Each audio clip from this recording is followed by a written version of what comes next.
জালিউনুসের আগেই ময়দান থেকে কয়েকজন ঘোড়সওয়ার মাদায়েন পৌঁছে গিয়েছিল।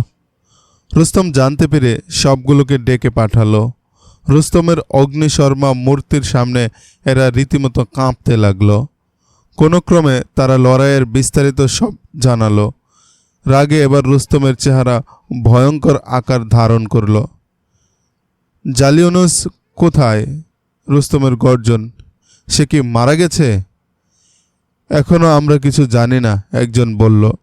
শুধু ঝান্ডা গায়েব হয়ে যেতে দেখেছি।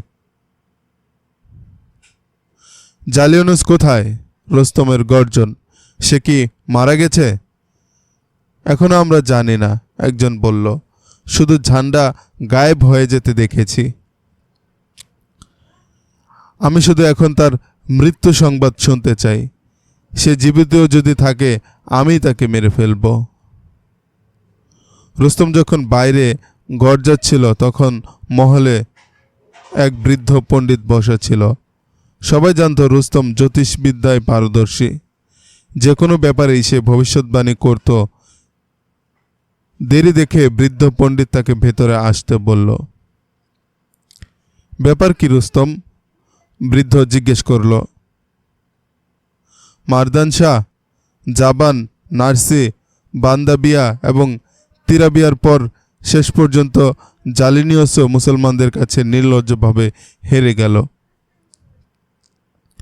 আমি শুনেছি তুমি নাকি নক্ষত্রপুঞ্জের চক্র দেখে বলেছিলে সালতানাতের ফারিসের পরিণাম শুভ হবে না। হ্যাঁ, আমি বলেছিলাম। এরপরও তুমি কেন সালতানাতের জিম্মাদারি নিজের মাথায় নিলে? বৃদ্ধ জিজ্ঞেস করল। নেতৃত্বের লোভ আর হুকুমতের লালসায়, রুস্তম জবাব দিল।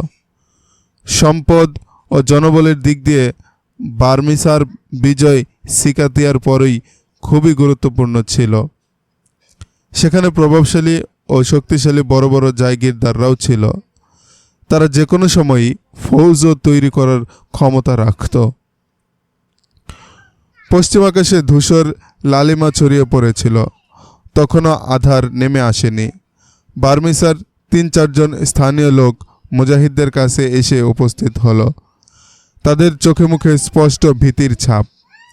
মুজাহিদদেরকে জানালো তারা সিপাহ সালারের সঙ্গে দেখা করতে চায়। কারণ জিজ্ঞেস করলে জবাব দিল তারা ফরিয়াদ নিয়ে এসেছে। আবু উবাইদাকে খবর দেওয়া হলে তখনই তাদেরকে তার তাঁবুতে ডেকে পাঠালেন। ময়দান থেকে ফারিসের পলাতক সিপাহীরা আমাদের ঘরে ঘরে গিয়ে লোকানোর নাম করে আমাদের বাড়িগুলো দখলে নিয়ে নিয়েছে। তাদের একজন বলল, আশেপাশের গ্রামগুলোতে তারা ছড়িয়ে পড়েছে। প্রথম তো তারা আমাদের ভেড়া বকরি সহ গৃহপালিত পশুগুলো ছিনিয়ে তাড়িয়ে তাড়িয়ে খেয়েছে। তারপর আমাদের ঘরে এসে নির্দেশ জারি করেছে খাবার তৈরি করে খাওয়াতে হবে এবং দামি মদ ও পরিবেশন করতে হবে। আমরা সবাই মেনে নিয়েছি। এখন তারা আমাদের ঘরের বউ বেটিদের প্রতি হাত বাড়াতে শুরু করেছে। যে কোনো বস্তিতে গিয়ে দেখুন না, কারো ঘরের মেয়েরই ইজ্জত এখন আর অবশিষ্ট নেই। আর এখানকার যেসব জায়গিরদার ও বাদশার দরবারিরা আছে তারা আমাদের বাধ্য করেছে আমরা যেন তাদের ফৌজের হাতে আমাদের যুবতী মেয়েদের তুলে দেই। আরেক ফয়েদি বলল, আল্লাহর কসম, এই অঞ্চলের অধিবাসীদের ইজ্জত আমাদেরই ইজ্জত। আবু ওবায়দ উত্তেজিত গলায় বললেন, যেখানে ইসলামের ছায়া পৌঁছে গেছে সেখানকার সৎ অসৎদের জিম্মাদার মুসলমানরা। আমরা কিছু দেওয়ার জন্য এসেছি, নেয়ার জন্য আসিনি। আমরা এমন হলে আমাদের পলাতক ফৌজের আগেই তোমাদের ঘরে পৌঁছে যেতাম। তারা যা করছে আমরাও তাই করতাম। তোমরা যাও, আমরা আসছি। দুজন রইসের নাম বলে যাই আমরা, এক ফরিয়াদি বলল। একজন হলো ফরক বারসিয়াম, সে বাচ্চার মতোই থাকে। আরেকজন ফারাওয়ান্দাদ, সে এখান থেকে সামান্য দূরের বস্তি জাবা দিতে থাকে। এরা দুজনই শাহী খানদানের পোষ্য চাটুকার। আবু উবাইদ মুসান্না ও সুলাইমান ইবনে কায়েসকে ডেকে পাঠালেন। আমি এখানেই থাকব, আবু উবাইদ তার দুই সালারকে বললেন। মালে গনিমতের বন্টন সহ অন্যান্য কাজগুলো আমি এখানে থেকেই সেরে নিচ্ছি। তোমাদের যতজন সিপাহীর প্রয়োজন নিয়ে যাও এবং দূর দূরান্তের বসতিগুলো থেকে ফরাসি ভাগরাদের সাফ করে দাও। নিজেদের অমায়িক ব্যবহারে তাদেরকে জানিয়ে দাও মানবতার মর্যাদা দান ইসলামের মৌলিক নীতির একটি। হয়তো এরা তাওহিদ এবং রিসালাতের সত্যকে মেনে নেবে। মুসান্না ইবনে হারিসা তার দল নিয়ে বার্মিসিয়ার বসতি এবং গ্রামগুলো ঘিরে ফেলল। চারদিকে ঘোষণা করে দিলেন ফারিসের ফৌজরা যেন বাইরে বের হয়ে আসে। লুকানো কাউকে পাওয়া গেলে সেখানেই তাকে হত্যা করা হবে। লোকদের ঘর থেকে তারা যা কিছু নিয়েছে তাদের ঘরেই যেন সেগুলো ফিরিয়ে দেয়। আরও ঘোষণা করা হলো, যে ঘরে ফৌজরা লুকিয়ে থাকবে সে ঘরের কর্তারা যেন বাইরে এসে সহযোগিতা করে। ঘোষণার সঙ্গে সঙ্গে কয়েকজন ফৌজ বাইরে বেরিয়ে এলো। তাদের পিছন পিছন মধ্যবয়স্ক এক লোক দৌড়াতে দৌড়াতে এসে ফৌজের দিকে ইশারা করল। এই বেটা আমার নিষ্পাপ মেয়েটির ইজ্জত লুটে নিয়েছে। মুসান্নার সামনে এসে লোকটির ফারিয়াদ জানালো, আর সে আমাকে কতলেরও হুমকি দিচ্ছিল। মুসান্নার হুকুমে সৈন্যটিকে আলাদা আরেক জায়গায় দাঁড় করানো হলো। অল্প সময়ের মধ্যে আরও কয়েকজন সৈন্য বের হয়ে এলো। তাদের মধ্যেও একজনকে আরেক মেয়ের ইজ্জত হানির জন্য অভিযুক্ত করা হলো, তাকেও আলাদা করা হলো। বার্মিসার জায়গিরদার ফরখ বের হয়ে এলো এবং মুসান্নাকে অভিবাদন জানিয়ে তার পরিচয় জানালো। আপনার সমীপে আমি দরখাস্ত করছি, এবারের মতো এদেরকে মাফ করে দিন, ফরখ বলল, এবং তাদেরকে মাদায়ানে যেতে দিন। আরবদেরকে তুমি এতই মূর্খ ভেবেছ? মুসান্না বললেন, আমি কি বুঝিনি তুমি এদেরকে ছাড়িয়ে নিয়ে মালিকায় ফারেস ও তার সিপাহ সালারকে খুশি করতে চাচ্ছ? এখনও তুমি নিজেকে মালিকায় ফারিসের প্রজা মনে করছ? এই এলাকা এখন সালতানাতে ফারসের থেকে বের হয়ে গেছে। তুমি যদি এসব ঘৃণ্য অপরাধীদেরকে সহযোগিতা করো তোমাকে নির্দ্বিধায় হত্যা করা হবে। এই কাপুরুষ ভাগরারা এখন নিরপরাধ লোকদের ঘরবাড়ি ও তাদের মেয়েদের ইজ্জত লুট করে বেড়াচ্ছে, আর তুমি তাদের হয়ে তোষামোদি করছো। মহামান্য সালার, এটা আমার ভুল ছিল। ফরুক মুসান্নাকে হাবভাব সুবিধা না দেখে বলল, এই এলাকা যে আপনাদের রাজত্বে চলে এসেছে এটা আসলে আমি বুঝতে পারিনি। আরে আমাদের রাজত্ব নয়, আমাদের রাজত্ব কিসের? মুসান্না বললেন, রাজত্ব তো একমাত্র আল্লাহরই। আল্লাহর রাজত্বে কোনো মানুষের উপর জুলুম করতে পারে না। আমরা মানুষের অধিকার ফিরিয়ে দিতে এসেছি, তাদের প্রতি সুবিচার করতে এসেছি। আমাকে বলা হয়েছে এই এলাকায় নাকি তুমি বাদশা বনে গেছো। যাও, ফৌজরা যেখানে যেখানে লুকিয়ে আছে বের করে নিয়ে আসো, আর লুট করা জিনিসগুলো ওদেরকে ফিরিয়ে দিতে বলো। ফরক দৌড়ে চলে গেল। কিছুক্ষণ পর আরও কয়েকজন সিপাহীকে ধরে নিয়ে আসলো। তাদের মধ্যে কয়েকজন জালিনিউসের ফৌজের অফিসারও ছিল। গ্রামবাসীদের ঘর থেকে তারা যা উঠিয়ে নিয়েছিল মুসান্নার সামনে এনে সেগুলো রাখলো। বসতির লোকদের ডেকে তাদের জিনিসগুলো দেখে শুনে নিয়ে যেতে বলা হলো। তারপর লোকদেরকে সেসব সিপাহীদেরকে শনাক্ত করতে বলা হলো যারা তাদের সম্ভ্রম নষ্ট করেছে। লোকেরা উল্লেখযোগ্য সংখ্যক সিপাহীকেই এই জঘন্য কীর্তির জন্য শনাক্ত করল। মুসান্না তাদের একজনকে ধাক্কা দিয়ে উপর করে ফেলে দিলেন এবং তার মাথাটি নত করে বললেন, সে যার সম্ভ্রম লুটেছে সে যেন এখানে চলে আসে। মুসান্না ভিড়ের মধ্যে দাঁড়িয়ে থাকা লোকদের উদ্দেশ্যে বললেন। কিছুক্ষণ পর নওজোয়ান একটি মেয়ে তার পিতার হাত ধরে এগিয়ে এলো। মুসান্না তার তরবারি কোষমুক্ত করে মেয়েটির হাতে দিয়ে বললেন, তার গর্দান উড়িয়ে দিয়ে তোমার ইজ্জত হানির প্রতিশোধ নাও। মেয়েটির বয়স বড়জোর 16 বছর ছিল। লজ্জা আর ঘৃণার তীব্রতায় সুন্দর কচি কচি মুখটি তখন রক্তিম বর্ণ ধারণ করেছিল। তরবারিটি সে হাতে নিয়ে সিপাহটির গর্দানে রাখল এবং উভয় হাতে তরবারিটি মাথার উপর উঠালো। এভাবেই বেশ কিছুক্ষণ ধরে থাকল। হঠাৎ করেই যেন তার হাত দুটি কাঁপতে শুরু করল। অবশেষে তরবারিটি কোনো ক্রমে নামিয়ে মাথা নিচু করে মুসান্নার দিকে বাড়িয়ে ধরল। তারপর ফোঁপাতে লাগল। 20-22 বছরের এক টকবকে যুবক তখন মুজাহিদদের ভেতর থেকে দৌড়ে এলো। নাম তার সুহাইব সাকাফি।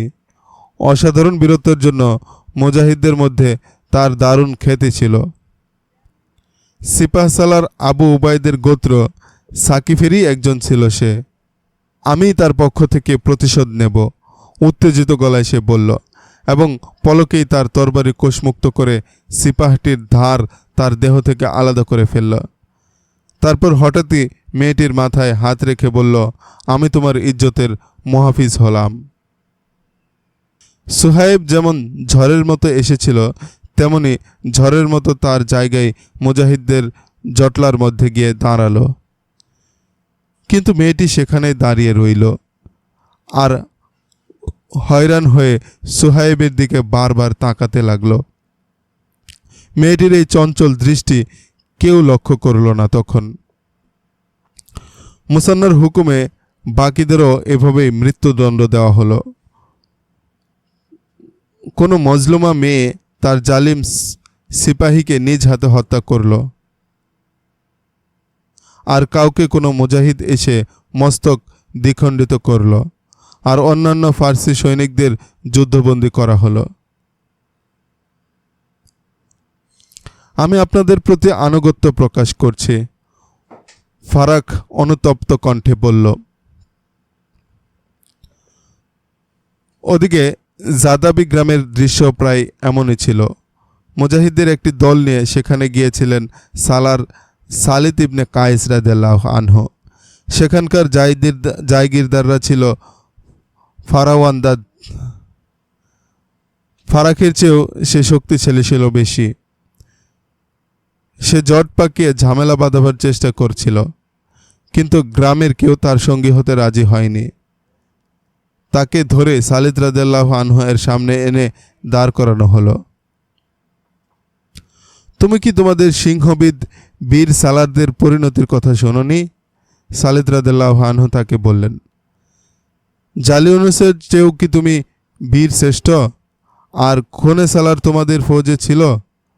কোথায় এখন তোমাদের গর্ব, তোমাদের জালিউনুস?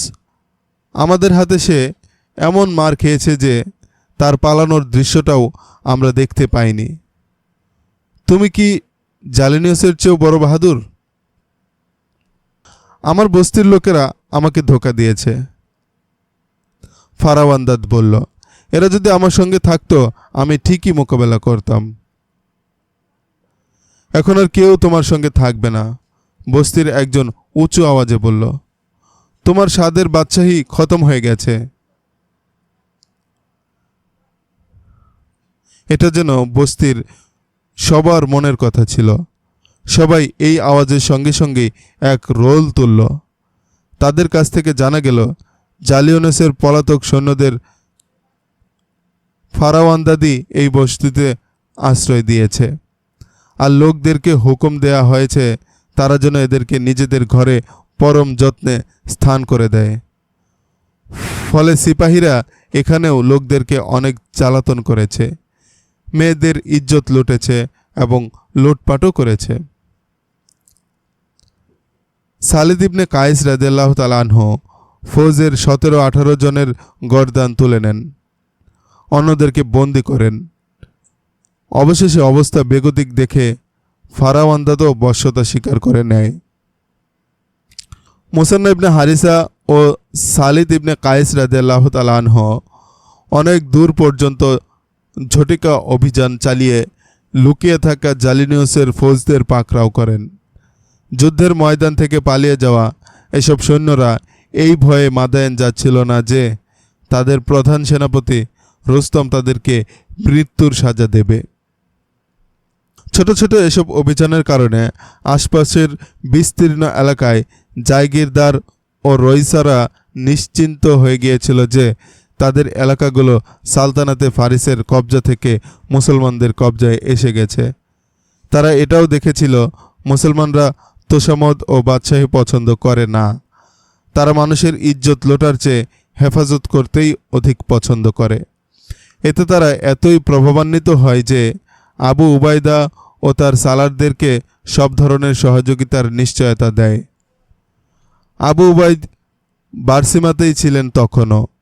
একদিন ফারাখ ও ফারাওয়ান্দাত হরেক রকমের শাহী খাবারের বেশ কয়েকটি রেকারি নিয়ে হাজির হয়।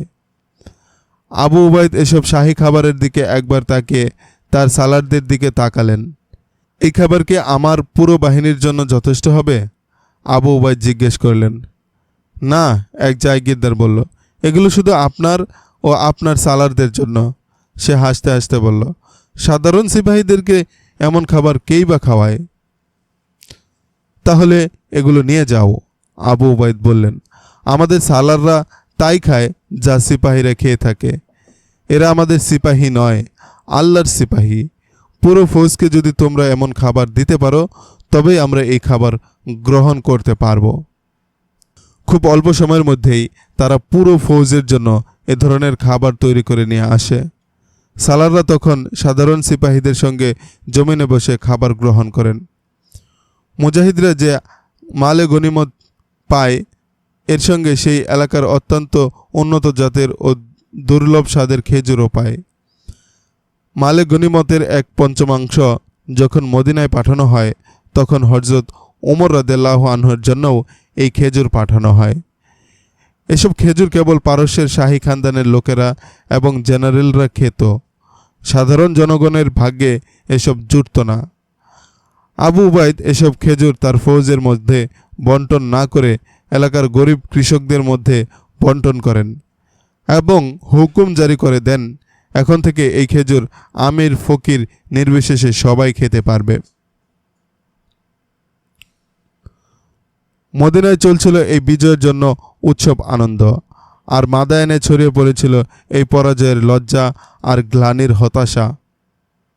কিন্তু রুস্তম বসে থাকার পাত্র ছিল না।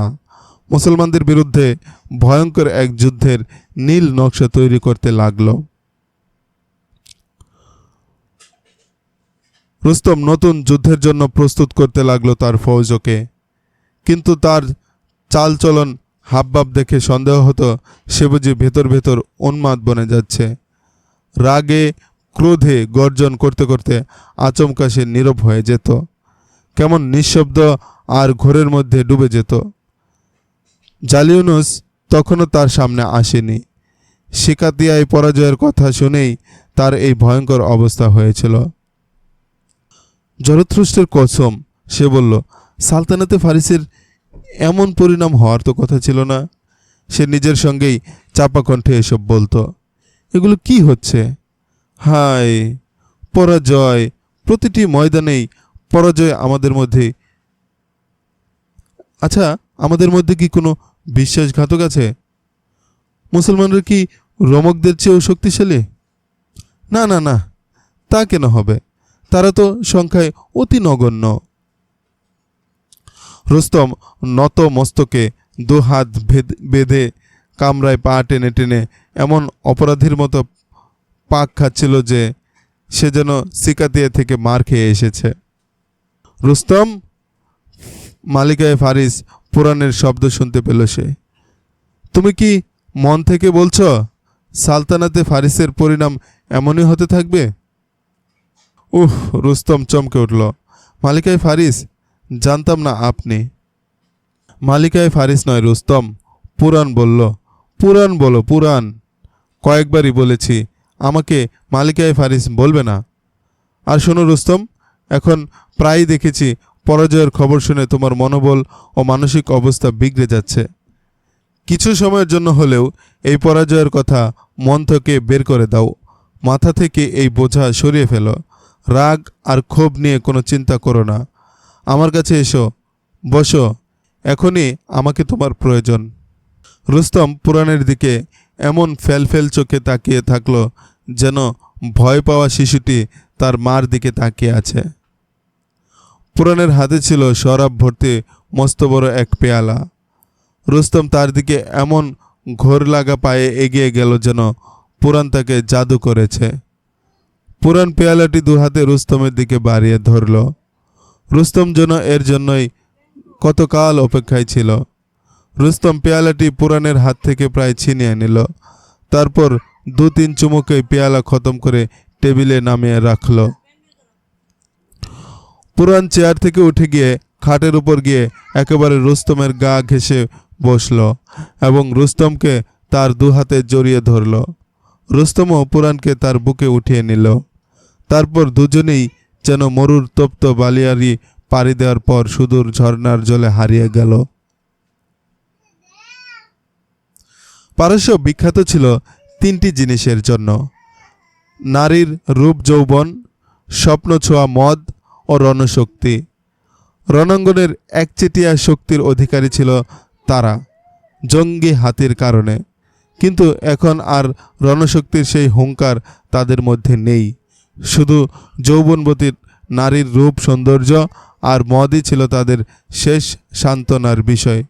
মুসলমানরা তাদের যুদ্ধশক্তির দম্ভকে ঘুরিয়ে দিয়েছিল। যে রুস্তমের নাম শোনার সঙ্গে সঙ্গে দুশ্মনের পশম দাঁড়িয়ে যেত, সেই রুস্তমের শেষ আশ্রয় হলো এক নারীর রূপ মাধুর্যে আর শরাবের পেয়ালায়। সে যে ভয়ে চুপসে গিয়েছিল এমন নয়, পরাজয় মেনে নেয়ার পাত্র ছিল না সে। তার ফৌজের এই পরাজয়কে বিজয়ে রূপান্তরের যে দৃঢ় প্রতিজ্ঞা সে নিয়েছিল তাও টলে যায়নি। সে অঙ্গীকার করেছিল পারস্যের কোথাও একজন মুসলমানেরও স্থান হবে না। সে বলতো, আমি শুধু পারস্যের সেই ভূখণ্ডে সেই মুসলমানদের অস্তিত্ব মেনে নেব যে মৃত এবং যে পারসিকদের তরবারি ও বর্ষার আঘাতে দ্বিখণ্ডিত থাকবে। পুরান তার দীর্ঘদিনের লালিত রূপ আর কুমারী দেহ রুস্তমের কাছে এজন্যই সোপর্দ করেছিল যাতে পারস্যের এই কিংবদন্তি তুল্য জেনারেল পরাজয়ের সব গ্লানি ভুলে গিয়ে পারস্যের ভুলুণ্ঠিত লাগাম সে আবার নিজ হাতে তুলে নিতে পারে এবং ধ্বংসের হাত থেকে পারস্যকে বাঁচায়। রুস্তম পুরানের বুকে মাথা রেখে বলল, আরবের ওই বুদ্ধদের থেকে আমি ভয়ঙ্কর প্রতিশোধ নেব। থেমে থেমে চিবিয়ে চিবিয়ে রুস্তম বলছিল, কিন্তু আমি এটা বুঝতে গিয়ে হয়রান হচ্ছি। মুসলমানদের মধ্যে এমন কি শক্তি আছে যা আমাদের মধ্যে নেই? শুনেছি তারা শরাব পান করে না, পুরান বলল। তারা মূর্খ আর গোয়ার, রুস্তম বিদ্রূপের স্বরে বলল। শরাব তো আমাদের মতো অভিজাত শাহেনশাহরাই পান করে। আরও শুনেছি, পুরান বলল, কোনো শহর বা বস্তি তারা জয় করার পর সেখানকার মেয়েরা যতই সুন্দরী আর কমনীয় হোক না কেন, তাদের দিকে চোখ তুলে পর্যন্ত এরা তাকায় না। আরে তারা তো মরুর বেদুইন, জানোয়ার, রুস্তম বলল। সুন্দরের পূজা তো আমাদের মতো শাহী কওমই করতে পারে। কথা বলতে বলতে সে এক লাফে উঠে বসল এবং বলল, আমাকে বলা হয়েছে আমাদের বারসিমার জায়গিরদার ফারাক ও ফারাওয়ান্দাদ মুসলিম বাহিনীকে শাহী খাবার খাইয়েছে।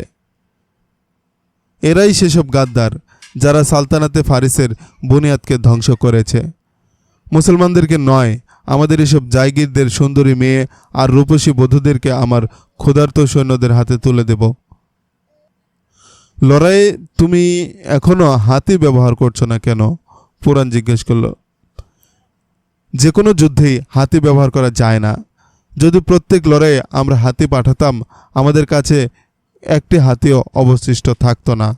প্রত্যেক লড়াইতেই কিছু হাতি মারা যেত বা জখমই হতো। হাতি দিয়ে যুদ্ধ করার সময় এখন এসেছে।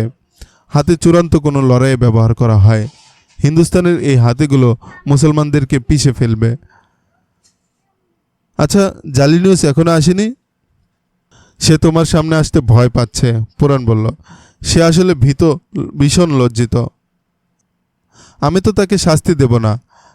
তাকে আমি শুধু জিজ্ঞেস করতে চাই, ওই আরবদের মধ্যে সে এমন আহামরি কি দেখেছে যার মোকাবেলা সে করতে পারেনি?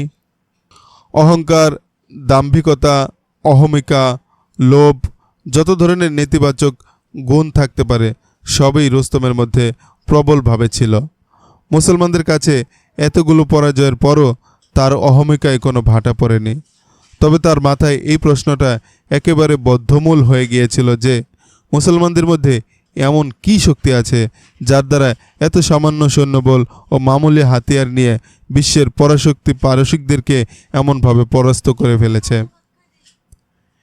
এই চিন্তায় সে মগ্ন ছিল। এমন সময় তাকে জানানো হলো বয়োবৃদ্ধ এক পণ্ডিত তার সাক্ষাতে এসেছে। নাম তার শামুস।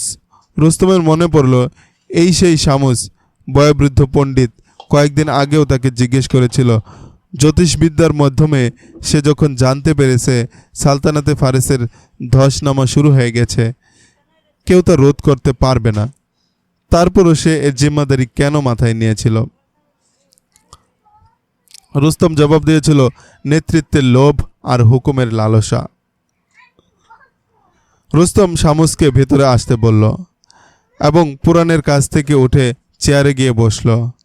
শামুস ভেতরে এসে মালিকায় ফারিসের সামনে এসে ঝুঁকে তাকে অভিবাদন জানালো। রুস্তম উঠে গিয়ে তাকে স্বাগত জানালো এবং সসম্মানে বসতে দিল। এখন তোমার নক্ষত্ররা কি বলছে রুস্তম? শামুস জিজ্ঞেস করল। আবর্তনে আছে আমার মহামান্য, রুস্তম জবাব দিল। নক্ষত্ররা এখন ধোঁকা দিচ্ছে।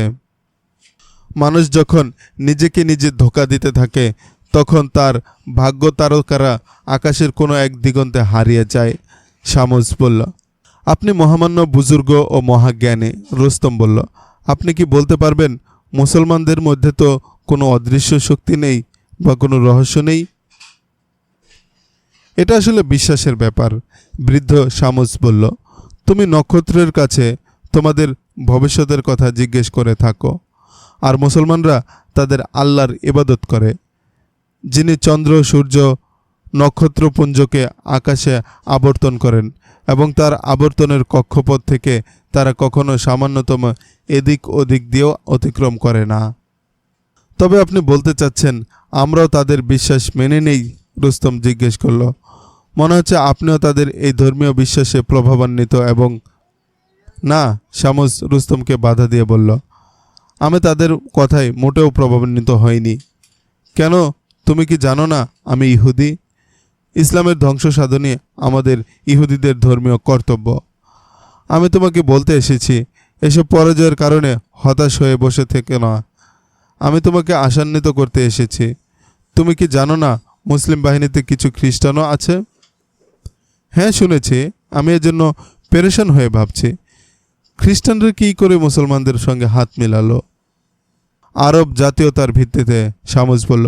তুমি সম্ভবত জানো যে আমি কতগুলো খ্রিস্টান গোত্রকে মুসলিম ফৌজে ভর্তি হওয়া থেকে বিরত রেখেছি।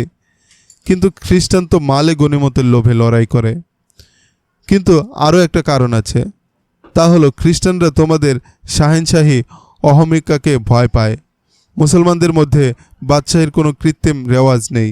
মুসলমানরা বিশ্বাস করে বাদশাহী একমাত্র আল্লাহর জন্যই, আর যাদেরকে হাকিম বা রাষ্ট্রনায়ক বানানো হয় তারা আল্লাহর বিধান মেনে চলে এবং জনসাধারণের মধ্যে আল্লাহর বিধান কার্যকরী করে, তাদেরকে আল্লাহর হুকুম মেনে চলতে বাধ্য করে।